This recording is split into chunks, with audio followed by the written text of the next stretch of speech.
Mwalimu Sakwa Ivan Jr. aliweza kunipa utofauti mkubwa kati ya migomo na maandamano ndani ya tamthilia ya Kigogo. Makala haya yamepewa jina maalum, Jaramandia la maafisa wa polisi. Safari hii ya kibepari iling'oa nanga tarehe 25 mwezi wa 6 mwaka wa 2024. John Kaboi ni mkuu wa maafisa wa polisi ambaye alionekana akiwa anapatiana maelekezo na maagizo ya shoot to kill katika hafla na sarakasi za finance bill mwaka uliopita.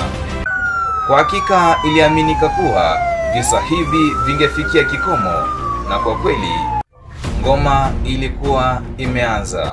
Albert Ojwang, kijana wa miaka 31, ni baba na mume wa mtu, na pia ni kifungua mimba kwa Meshak Omondi, na pia ni kifunga mimba, kumaanisha hamna yeyote ambaye anamuita dada wala kaka. Alibebwa hobela kutoka nyumbani kwa Homa Bay, huku hakujua kuwa angejipata kwenye sahani kuu ya mankuli ya maafisa wa kituo cha polisi cha Central Police Nairobi. Ndani ya tamthilia ya Kifo Kisimani iliyoandikwa na Kitaka Wamberia, kuna maafisa wawili wanajadiliana. Tumemkamata mshukiwa, naye mwingine anajibu na kusema kuwa hiyo ni hatua ya kwanza.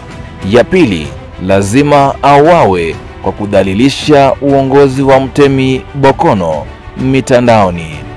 Chanzo cha kifo chake lazima kiaminike na wanabutangi. Ripoti ya kifo chake yaandikwa kuwa mshukiwa alijigongesha kichwa sakafuni akiwa kwenye seli, na mwingine anajibu na kusema kuwa hilo ni wazo nzuri. Kwa hakika sio maafisa wote wa polisi ni wabaya. Nitakuwa na tilia chuku nikisema kuwa wote ni wabaya, ni kama tu msitu.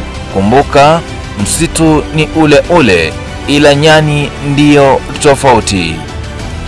Boniface Kariuki alijipata akiwa kwenye mitaa ya Nairobi, huku akiuza barakoa siku ya maandamano. Hakujua kuwa siku ya nyani kufa miti yote huteleza. Alifikiwa na maafisa wawili, huku akazabwa makofi, na kisha baadaye afisa wa polisi kwa jina Benjamin Tanui akamiminia risasi.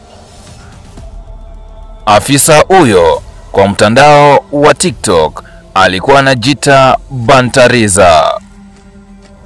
Hapo ndipo palipoanza hali ya nipe nikupe, vuta nikuvute.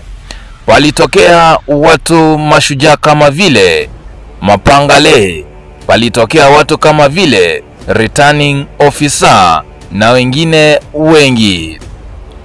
Vijana wa Kenya hawa Gen Z walionyesha ubunifu, walionyesha ushujaa, walionyesha ujagina mkubwa ukilinganisha na wale wa Tanzania na Uganda.